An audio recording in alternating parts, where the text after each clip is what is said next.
আবার রাসূল সাল্লাল্লাহু আলাইহি সাল্লাম বলেছেন যে কাসবুল ওয়ালাদে বিল্লি আবিহে, ছেলে মেয়ে যেটা উপার্জন করেছে সেটা তার বাপের।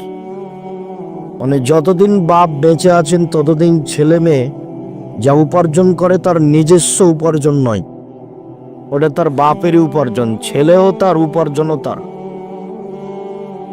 ছেলেও আপনার, ছেলে যা উপার্জন করেছে টাকা পয়সা অর্থ সম্পদ সেটাও আপনার। তো ছেলের অর্থ সম্পদ ভোগ করবেন আর ছেলেকে ঠিক করবেন না, এটা কেমনে হয়? আবার আল্লাহ রাসূল ছেলে মেয়ে লালন পালন করার ব্যাপারে বলছেন, আনফিক মিন ইয়ালিক মিন তাওলিক, আনফিক আলা ইয়ালিক মিন তাওলিক, তুমি তোমার উপার্জিত সম্পদ হতে ছেলে মেয়ের পিছনে খরচ করো। ছেলে মেয়েকে শিক্ষা দিতে হবে, পড়াতে হবে, ওদেরকে উপযুক্ত করার জন্য যত পয়সা খরচ করা লাগে সব বাপকে করতে হবে।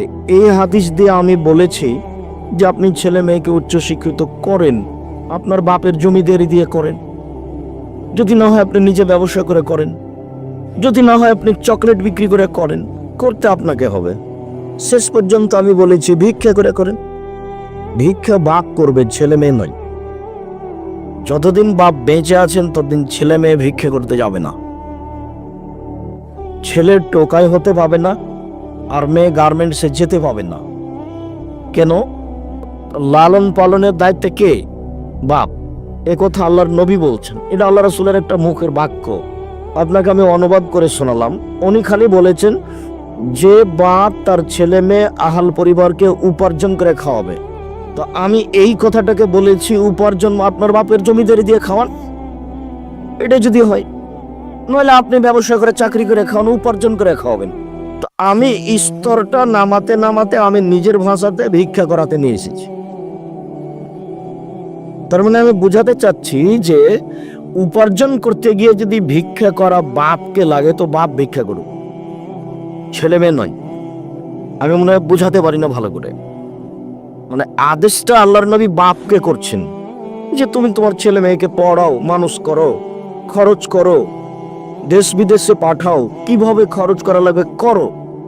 তোমার বাপ ধনী মানুষ, তো বাপের জমিদারি দিয়ে করো, নিজে উপার্জন করে করো, মানুষের বাড়িতে কাজ করে করো। নামতে নামতে নামতে আমি নিচে এসে বলছি যে ভিক্ষা করে হলেও উপার্জনের দায় দায়িত্ব কার? বাপের। এটা রাসূল সাল্লাল্লাহু আলাইহি ওয়াসাল্লামের বাক্যতে আমি এভাবে বুঝালাম আপনাকে। তো ছেলে মেয়ে আপনার উপার্জিত সম্পদ, ছেলে মেয়ের বিষয়ে আপনাকে ভাবতে হবে। দিন রাত তো ছেলে মেয়েকে আদর করে কাটালেন, আদর করেন। আদরও ধর্ম, কিন্তু পিটনও ধর্ম। যেই মুখ দিয়ে এত বড় পৃথিবীর সবচেয়ে দামি মানুষ, পৃথিবীর ইতিহাসে এত বড় দামি মানুষ আল্লাহ সৃষ্টি করেননি। মুহাম্মদ সাল্লাল্লাহু আলাইহি সাল্লাম এত বড় দামি মানুষ, এত বড় দামি মানুষ বলছেন যে বউকে কটু কথা বলো না, বউকে মারো না। আবার পাল্টা বলছেন যে লাঠি দিয়ে ঠিক করো। আবার শুধু লাঠি ব্যবহার করতে বলেনি, 5 বার বলছেন। আবার বলছেন লাঠি ঝুলিয়ে রাখো। তাহলে পরিস্থিতিতে লাঠি লাগতে পারে। এখন বাপ যদি নিজেই না বুঝে যে আমি বাপ, তাহলে তার পরিবার কন্ট্রোল হবে না। সবাই তখন ছেলে মেয়ে আহাল পরিবার সবাই গরু ছাগলের মতো থাকবে, খাবে, হইচই করবে, এখানে সেখানে যাবে, জেনা চুরি বদমাইশি শয়তানি, দোকানে বসে আড্ডা পিটা, যার যা খুশি সে তা করবে, যখন বাপ নিজের জিম্মেদারি পালন করবে না। শুধু জিম্মেদারি পালন নয়, ছেলে মেয়ের জন্য দোয়া করতে হবে। আমি আপনাকে অনেক সময় কয়েকটা কথা বলেছি, তার একটা বলেছি যে আল্লাহর নবী 3টে জিনিসের উপরে বদদোয়া করতে নিষেধ করছে। এক, নিজের জন্য কোনো সময় বদদোয়া করবেন না, ঝামেলা, বেঁচে থাকার চেয়ে না থাকাই ভালো। এটা হলো নিজের জন্য বদদোয়া করা। লা তাদওয়ালা আনফুসাকুম, তোমরা নিজেদের উপরে বদদোয়া করো না, এটা আদেশ, হাদিস বুখারী মুসলিম। 2, ওয়ালা তাদু আলা আমওয়ালিকুম, নিজের অর্থ সম্পদের উপরে বদদোয়া করো না। এইসব টাকা পয়সার ঝামেলা, জমি জায়গার সব ঝামেলা, এই মামলা থেকে ওই মামলা, এই জমি জায়গা না থাকাই ভালো। এইভাবে কথা বলতে আল্লাহ নবী নিষেধ করেছে যে অর্থ সম্পদের উপরে বদদোয়া করো না। 3 নম্বর বাক্যে বলছেন ওয়ালা তাদু আলা আওলাদিকুম, ছেলেমেয়ের উপরে বদদুয়া করো না। 3 শ্রেণীর মানুষের দোয়া কবুল হয়, তার মধ্যে বাপ মা আছেন, ওদিক থাক। এইখানে আল্লাহ রাসূল বলছেন তোমরা ছেলে মেয়ের উপরে কখনো ভুলেও বদদুয়া করো না। আচ্ছা ধরলাম আপনার ছেলে আপনাকে মেরে দিয়েছে সামাজিক ভাবে, কোনো ব্যাপারে জমি জায়গা নিয়ে বা ভাই ভাই গন্ডগোলে আপনাকে মেরে দিয়েছে, তো এখন কি আপনি ছেলের জন্য বলবেন তোকে বাড়ি থেকে বের করে দেবো, তোকে ত্যায্য পুত্র করলাম? আপনি যদি লক্ষবার ত্যায্য পুত্রের কথা বলেন, তারপর আপনি যদি মারা যান, তাহলেও জমি ভাগ করে নেবে, ত্যায্য পুত্রের কথার কোনো দাম নেই।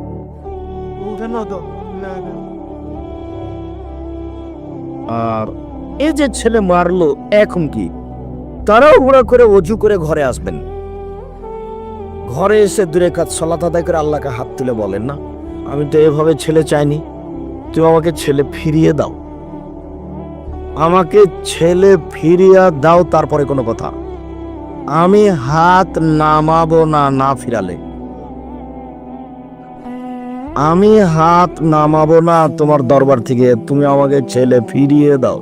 তার মানে ছেলে এখন আমার কাছে আসুক, এসে হাত পা ধরে বলুক যে আব্বা আমার ভুল হয়েছে, আমাকে ক্ষমা করেন। আর পর থেকে ছেলে আমাকে আর মারবে না, সব সময় আমাকে সম্মান করে চলবে, এটা আমি চাচ্ছি। ছেলে আমাকে মারবে, আমি তো এই ছেলে চাইনি। কথা মনে হয় বুঝাতে পারলাম না। আপনি এদিকে না এসে ওদিকে গেলেন, তোকে ত্যায্য পুত্র করলাম, তোকে বাড়ি থেকে বের করবো, তোকে জমি দেবো না, তুই এখনই বেরো। এটা রাগটা উল্টা ভাবে ব্যবহার করেছে। রাগ যদি উল্টা ভাবে ব্যবহার করেন, তবুও ছেলে মেয়ের উপর বদ্ধ লেগে যাবে, তখন আজীবন পস্তাতে জীবন যাবে। মেরেছে ছেলে, তার কারণে কি ছেলে থেকে বাদ পড়ে গেছে? ছেলে থেকে তো বাদ পড়েনি, একটু পরই খারাপ লাগবে। এখনই যদি শুনতে চান যে পুলিশে ধরে নিয়ে এসে, তা আপনিও পিছিয়ে পিছিয়ে চলবেন। তাহলে অনেকদিন শুনেছি মনে হয়। এখানে আর একটা আপনাকে কথা শোনাই, বাপ মা ভুলেও যেন ছেলে মেয়ের ব্যাপারে কিছু না বলে, যা বলবে উপরওয়ালাকে ভালোটা বলবে। ওই হাদিস তো বুখারী মুসলিমের হাদিস, যেটা আগে থেকে জানেন, যে 3 জন মানুষ, 3 জন দুধের বাচ্চা কোলে কথা বলেছে, মায়ের কোলে।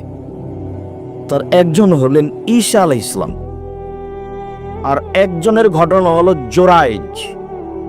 ও ইসল্লি ফি সামাতিহি, জোরাইজ তার গির্জাঘরে ইবাদত করছিল। ফাজ্জাতহু উম্মুহু, তখন তার মা চলে এসেছে। কাদাতহু, তার মা তাকে ডাকলো, জোরাইজ। ফায়াকুলু, তো জোরাইজ বলতে লাগলো, আ উসাল্লি আও উজিবুহা, আমি এখন সালাত আদায় করব না মায়ের ডাকে সাড়া দেব? মানে মা যখন ডাকতে এসেছে তখন ও সালাত আদায় করছে, তখন এইটা নিয়ে ভাবছে, ছেলে যাও তোমরা যে কয়েকজন দাঁড়িয়ে আছো ওদের বসতে অনুরোধ করে এখানে বসতে দাও, কেউ তো দাঁড়িয়ে থাকতে পাবে না, তোমরা বসার জন্য অনুরোধ করো। দাঁড়িয়ে একটা গল্প করবে আর একটা শুনবে, এই সুযোগ তো এখানে নেই। এমন অপছন্দ কাজ আমি করি না। সম্মানিত দিনী ভাই বোন, এখন জোরাই চিন্তা করছে কি করি, মায়ের ডাকে সাড়া দিব না সালাত আদায় করবো? এটা ভাবতে ভাবতে একটু দেরি হয়ে গেছে। যখন দেরি হয়ে গেছে তখন মায়ে বলছেন, আল্লাহুম্মা লা তুমিতু জুহাল মুমিসাত, আল্লাহ তুমি এই ছেলের মরণ দিও না পতিতালয়ের মহিলার মুখ দেখা পর্যন্ত, কোন খারাপ মহিলার মুখ দেখা পর্যন্ত যেন এর মরণ না হয়। মনটা খারাপ করে মা এভাবে বলে চলে গেলেন। ফাতারাজলাহু ইমরা, হঠাৎ করে তাৎক্ষণিক মা বলে হয়তো ঘুরে যায়নি, একজন মহিলা চলে এসে ফাতাকাল্লামাতহু, মহিলা এসে তার সাথে কথা বললো জেনার ব্যাপারে। আবা, জোরাইজ নাকচ করলেন, ছি ছি ছি ছি ছি, বলো কি তুমি? ফাতাতির রাইয়ে, মহিলা রাখালের কাছে আসলো। ফামকানাথু, রাখালকে জোর করে চেপে ধরে তার সাথে জেনা করলো। ওয়ালাদাত, তারপরে মহিলা একটা বাচ্চা জন্ম দিল। কালাত হুয়া মিন জোরাইজ, তারপর বলে দিল যে এই বাচ্চাটা জোরাইজের। যেমন বলা জনগণ জানতে পারলো। ফাতাহু, জনগণ গ্রাম থেকে তার গির্জা ঘরের পাশে আসলো। ফাকাসসারহু, তার গির্জাঘরকে ভেঙে একবারে ধুলা করে দিল। ওয়ানজালুহু, তাকে টেনে হেঁচড়ে ঘর থেকে বের করে রাস্তায় নিয়ে আসলো। ওয়াসাব্বুহু, তার অকথ্য ভাষায় গালি দিল। ঘটনা হাজার হাজার বছর আগেকার, এই কথা ঠিক, তবে চিরদিনই জেনা খারাপ। কয়েক হাজার বছর আগেকার এই ঘটনা। এই ঘটনা হলো বানি ইসরায়েলের ঘটনা, ওই ইয়াকুব আলাইহিস সালামের যুগের সেই কালের। তো অকুত্তু ভাষায় গালি দিল, যার যেটা মনে লাগলো। ফাকামা, জোরাইজ দাঁড়ালো, অতাওয়াদ্দা, অজু করলো, অসল্লা রাকাতাইন, 2 রাকাত সালাত আদায় করলো। 2 রাকাত সালাত আদায় করার পরে বলল ওই বাচ্চাটার কাছে গিয়ে, যে বাচ্চাটা মায়ের কোলে দুধ খাচ্ছে, বাচ্চাকে গিয়ে বলল, মান আবুকা, তোমার বাপকে? তখন দুধের বাচ্চা বলছে, আবি আর রাই, আমার বাপ রাখাল। যে রাখালের কাছে এসেছিল মহিলাটা, তারপরে বাচ্চা জন্ম দিলে চট করে বলে দিল যে বাচ্চাটা জোরাইজের। এখন কোলের দুধের বাচ্চা বলছে আমার বাপ রাখাল। তখন জনগণ বলছে, নাবনি সৌনতাকা বিদ্যা হবে, তোমার গির্জা ঘরটা স্বর্ণ দিয়ে বানিয়ে দেবো। কালা জোরাইজ বলছে, লা ইল্লা মিন তিন, না না না না না, মাটি দিয়ে বানাতে হবে, মাটি দিয়ে। যাই ছিল তাহাই করিতে হইবে। তো কি হলো দেখলেন, বাপ মায়ের দোয়া, কয়েক মিনিটের ব্যাপার। ভুলেও কোনোদিন এই পথে যাবেন না। তো আমি আপনাদের অবস্থা, যে একজন আসে দাঁড়িয়ে থাকে, নীতিগতভাবে এরকমই দেখা যায়। খেলাধুলা হলে কেউ বসে থাকে, কেউ দাঁড়িয়ে থাকে, কেউ বাদাম খায়। আবার বক্তব্য যখন তাফসির মাহফিল চলে, তখন ইসব জুলেখার কাহিনী চলে, কেউ বাদাম খায়, কেউ গল্প করে, আর অনেক সময় হাসে। এরকম হয় বক্তব্য দেশের, যার জন্য এরকমই চলছে। আমি তো 90 সাল থেকে আসি। এই যেই সময় আমি ফাতেহ আলী মসজিদে এসেছি, তার 2-1 মানুষ আমার চোখের নজরে এখন, তাদেরকে যে অবস্থায় দেখেছি এখনো ওই অবস্থায় আছেন আলহামদুলিল্লাহ। 90 সালের ঘটনা। তা আল্লাহ রহম করো। আমি তখন থেকে এখন পর্যন্ত কোনোদিন অপ্রয়োজনীয় কথা বলেছি আমার মনে হয় না। আমি এভাবে এখন বলছি, আল্লাহর কসম, আল্লাহর কসম, আমি 90 সাল থেকে এখন পর্যন্ত কোনোদিন অপ্রয়োজনীয় বাক্য বলিনি। এটা আমার অন্তরের জোরালো দাবি। আমি কোনোদিন কেসা কাহিনী বলিনি। আমি বলেছি 95% বক্তা মিথ্যুক, তবে আমি বলিনি ইনি মিথ্যুক, এই কথা বলিনি। আমি বলেছি 98% মুফাসসির মিথ্যুক, তবে আমি বলিনি ইনি মিথ্যুক। কেউ যদি কোনোদিন দাবি করে যে আমার মুফাসসিরের মিথ্যা দেখান, তো তখন আমি লড়বো। যে দাবি করে কেউ যে আমার মুফাসসিরের আপনি তাফসীর মিথ্যা দেখান, তো তখন আমার সাথে কথা আছে। তার আগে পর্যন্ত এভাবেই শুনে থাকেন। তবে আমি আপনাকে কোনোদিন ফাঁকি দেবো এরকম 2-1 বাক্য বলেছি তা আমার মনে হয় না। আল্লাহ রহম করো। আর আমি এই বক্তব্যের ফল ভোগ করতে পারি এখনই দেখি। এখন যতগুলো মানুষ আছে, এই মানুষগুলির মধ্যে অনেকেই বলার জন্য প্রস্তুত আছে যে আপনার বক্তব্যে আমি পরিবর্তন হয়েছে। আমি দাড়ি ছেড়ে দিয়েছি সেদিন থেকে। আমি 5 ওয়াক্ত সালাত আদায় করি। আমি টাকনোর উপরে প্যান্ট পরি। কোরআন হাদিসের কথা বললে মানুষ শোনে। আমি তার বাস্তব পরীক্ষিত মানুষ। সম্মানিত দিনী ভাই বোন, সদাচরণ এবাদতের জগতে সবচেয়ে দামি এবাদত। যদিও আমি আপনাকে বলেছি যে এবাদতের জগতে সবচেয়ে দামি এবাদত সিয়াম। সিয়াম দিয়ে আল্লাহকে যত সন্তুষ্ট করা যায়, রোজা দিয়ে, আর কোন এবাদত দিয়ে আল্লাহকে তত সন্তুষ্ট করা যায় না। তবে সালাত দিয়ে আল্লাহকে যত ডাকা যায়, আর কোন এবাদত দিয়ে আল্লাহকে তত ডাকা যায় না। সালাত দিয়ে, নামাজ দিয়ে আল্লাহকে সবচেয়ে বেশি ডাকা যায়। আর এবাদতের জগতে সবচেয়ে শক্তিশালী, পাওয়ারফুল, ক্ষমতাধর এবাদত হলো দান। দানের চেয়ে এবাদতের জগতে কোনো শক্তিশালী এবাদত নেই। দান এত শক্তিশালী এবাদত যে 6কে লয় করতে পারে, 9কে 6 করতে পারে। দান খুব পাওয়ারফুল এবাদত। মায়ের জন্য 10 টাকা দান করলেন, 5,000 টাকার কবরের শাস্তি বন্ধ। কোন এবাদত এরকম হবে না। হজ করে হবে না, শ্যাম পালন করে হবে না, সুবহানাল্লাহ আলহামদুলিল্লাহ বলে হবে না। আলহামদুলিল্লাহ বলে উনি খুব খুশি, এতই খুশি, খালি প্রশংসা প্রিয়, খালি প্রশংসা করেন, খুব খুশি, খালি বলেন আলহামদুলিল্লাহ, এতই খুশি। রাসূল সাল্লাল্লাহু আলাইহি ওয়াসাল্লাম বলছেন, আফজালুদ দুআয়ে আলহামদুলিল্লাহ, সবচেয়ে উত্তম দোয়া কি? আলহামদুলিল্লাহ। ও আফজালুদ যিকরি লা ইলাহা ইল্লাল্লাহ, সবচেয়ে উত্তম জিকির লা ইলাহা। দেখেন দুটাই ওয়ারি, লা ইলাহা ইল্লাল্লাহ তারি আর আলহামদুলিল্লাহ তারি। খুব খুশি, আলহামদুলিল্লাহ বলে আপনাকে সব ঢেলে দিবে। বলবেন যে নেও, আকাশ জমিন পরিমাণ নেকি নিয়ে নাও। সুবহানাল্লাহি ওয়া বিহামদিহি সুবহানাল্লাহিল আযীম যদি বলেন, তাহলে বলবেন যে তোমার দাঁড়ি পাল্লা যা আছে নেকিতে ভর্তি করে দিলাম না। খুব প্রশংসা প্রিয়। মানুষ বুঝে না, যার জন্য একটু বলতে পারে না। মুসা আলাইহিস সালামকে আল্লাহ বলছেন, জি ফেরাউনের কাছে যেতে হবে, সীমা লঙ্ঘন করেছে। না, আমার মুখে জড়তা আছে, আমি পারবো না, যে কথা বলতে পারবো না। তখন বলছে, আমি দোয়া বলে দিচ্ছি, রব্বি ইশরাহ লি সাদরি ওয়া ইয়াসসির লি আমরি ওয়াহলুল উকদাতাম মিন লিসানি ইয়াফকাহু কাওলি। শেষ বাক্যটা, আমার মুখের জড়তা খুলে দাও। তো এটা বল, আমি ঠিক করে দিচ্ছি। এমনি দিলেন না, বললেন না যে ঠিক আছে দেখে নেবো, এটা বললেন না, বললেন যে বলো এটা, বলো এটা, বলো, আমি ঠিক করে দিচ্ছি। দ্বিতীয় তখন বলছে যে আমি এক থাপ্পড় দিয়ে এক ছেলেকে, এক লোককে মেরে এসেছিলাম, আমার সাহস হয় না। কি যে বলে, কি যে করে, তাহলে কি বলবো আমি শুনবো, কি করবো আমি দেখবো, যেতে হবে। বলছে না, তবু আমার সাহস হয় না, একা যেতে পারবো না, আমার ভাইকে সাথে দেন। আচ্ছা ঠিক আছে হারুন, তোমার ভাইকে সাথে দিলাম, সব কথা মেনে নিলাম। আমার একটা কথা মনে রেখো, সেটা বলা তানিয়া ফিদিক্রি, আমাকে ডাকতে অলসতা করো না। দুই ভাই মিলে খালি বলবো সুবহানাল্লাহ, আলহামদুলিল্লাহ, আল্লাহু আকবার, রব্বিক ফির ওয়ারহাম, এই বলতে থাকো। তোমরা যদি দুই ভাই মিলে না বলো তো সব উল্টে দু। মানে খুব প্রশংসা প্রিয়। এরপরেও দান যত শক্তিশালী ইবাদত, এগুলো অত শক্তিশালী ইবাদত নয়। দান একটা থেকে আরেকটা করে দিতে পারে। এক ফোঁটা চোখের পানি আল্লাহর কাছে যত প্রিয়, পৃথিবীর কোনো কিছু আল্লাহর কাছে তত প্রিয় নয়। এক ফোঁটা চোখের পানি, রাতে একটু কান্নাকাটি করেন, খুব খুশি, বলবেন আচ্ছা ঠিক আছে, তুমি যা চাচ্ছ আমি সবই দিয়ে দিলাম, যা চাচ্ছ সবই দিলাম।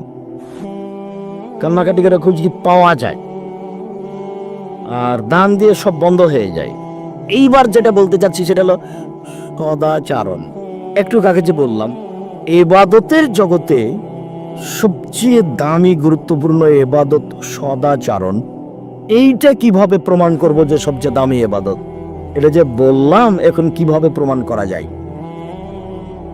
নওয়াস ইবনে সামআন রাদিয়াল্লাহু তাআলা আনহু বলেন, আমি একদা রাসূল সাল্লাল্লাহু আলাইহি সাল্লামকে জিজ্ঞাসা করলাম, আল্লাহর নবী, মাল ইসমু আল বিরর, নেকি কি জিনিস আর পাপ কি জিনিস বলেন তো আল্লাহর নবী। নেকি কি আর পাপ কি?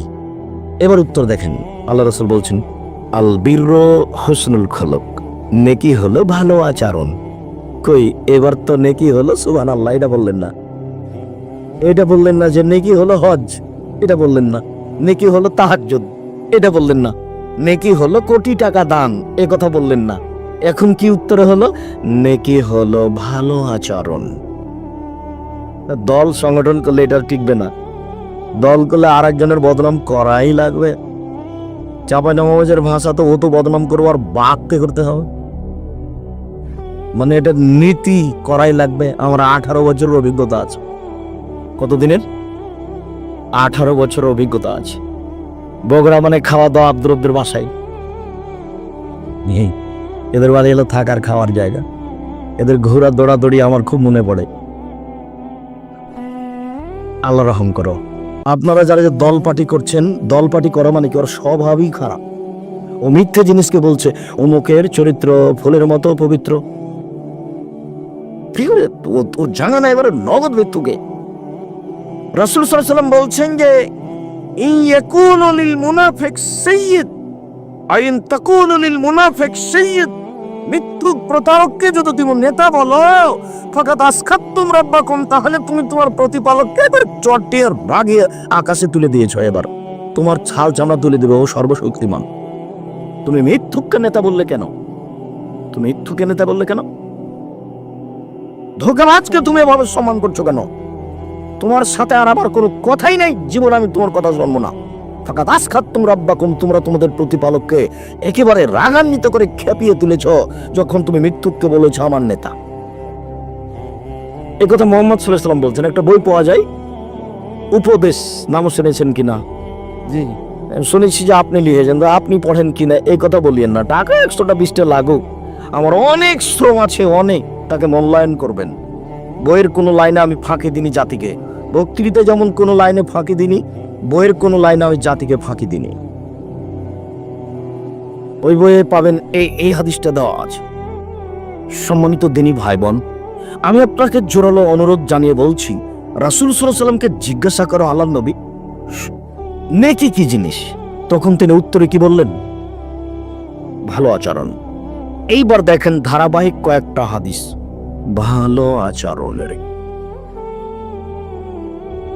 আবু হুরায়রা রাদিয়াল্লাহু তাআলা আনহু বলেন, রাসূল সাল্লাল্লাহু আলাইহি সাল্লাম বলেছেন, ইন্নে ফিল জান্নাতে লাগুরাফুন, নিশ্চয় জান্নাতে কতগুলি ঘর আছে, ইরা জাহিরুহু মিন বাতিনিহা ওয়া বাতিনুহু মিন জাহিরিহা, যার ভিতর থেকে বাহির দেখা যায়, বাহির থেকে ভিতর দেখা যায়, টক টক টক টক করছে, ঝকঝক করছে, খুব উন্নত মানের ঘর, উন্নত মানের পদার্থ দিয়ে তৈরি। তো সাহাবীগণ বলছেন, লেমান হাজি, এত দামি ঘর কে পাবে?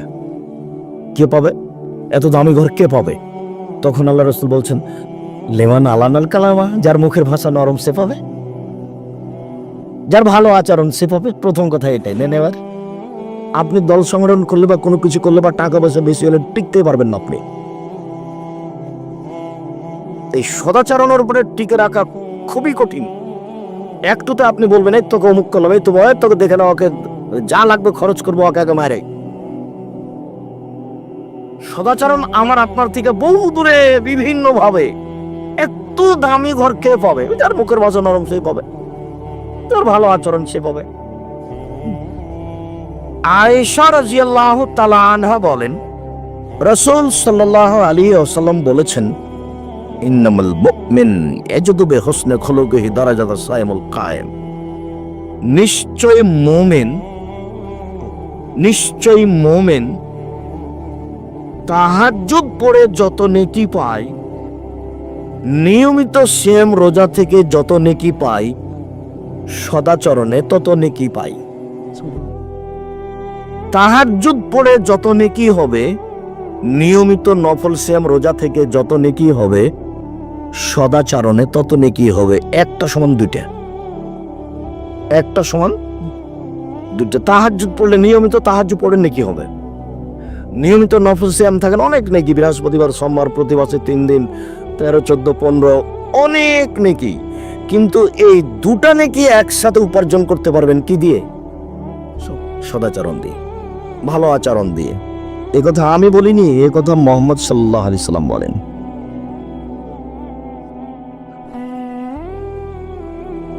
আব্দুল্লাহ ইবনে আমর রাদিয়াল্লাহু তাআলা আনহু বলেন, রাসূল সাল্লাল্লাহু আলাইহি ওয়াসাল্লাম বলেছেন, আরবান মান কুনা ফিকা ফালা আলাইকা মা ফাতাকা মিনাদ দুনিয়া, চারটা জিনিস আছে যার, সবকিছু আছে তার, ইহকাল আছে তার, পরকাল আছে তার।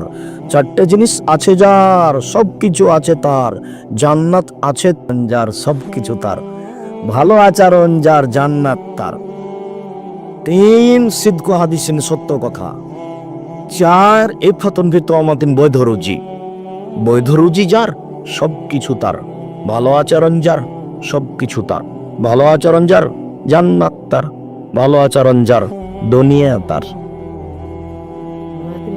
এইখানে আরেকটা কথা আল্লাহ রাসূল পারিবারিক ভাবে বলেছেন, এটা বলে নিয়ে আগাচ্ছে। রাসূল সাল্লাল্লাহু আলাইহি ওয়াসাল্লাম বলেছেন, আরবাউন লিসাদা, সুখময় জীবনের জন্য 4টে জিনিস লাগে। আরবাউন লিসাদা, সুখময় জীবনের জন্য 4টে জিনিস লাগে। 4টে জিনিস আছে যার, সুখময় জীবন তার। সুখময় জীবন তার, 4টে জিনিস আছে যার। 1, আলমারাতুস সলেহা, ভালো বউ। ভালো আচরণের বউ যার, সুখময় জীবন তার। ভালো বউ হলে কেমন জীবন, এইটা তো আপনি ভালো করে বুঝতে পারছেন না। বউ তো একটা বগড়ার মেজাজ খুব কড়া, একটা বললে আরেকটা করে। এভাবে সংসার চলে আসছে, ছাড়াও যায় না, সংসার করাও যায় না। কোন রকম করে কষ্ট করে করে আসছেন, করাই ভালো। আমি বউ তালাক দিতে বলি না, ওটা আমি পরামর্শ দিই। যদি কেউ বউকে এক কথা দিয়ে তালাক দেওয়া যায়,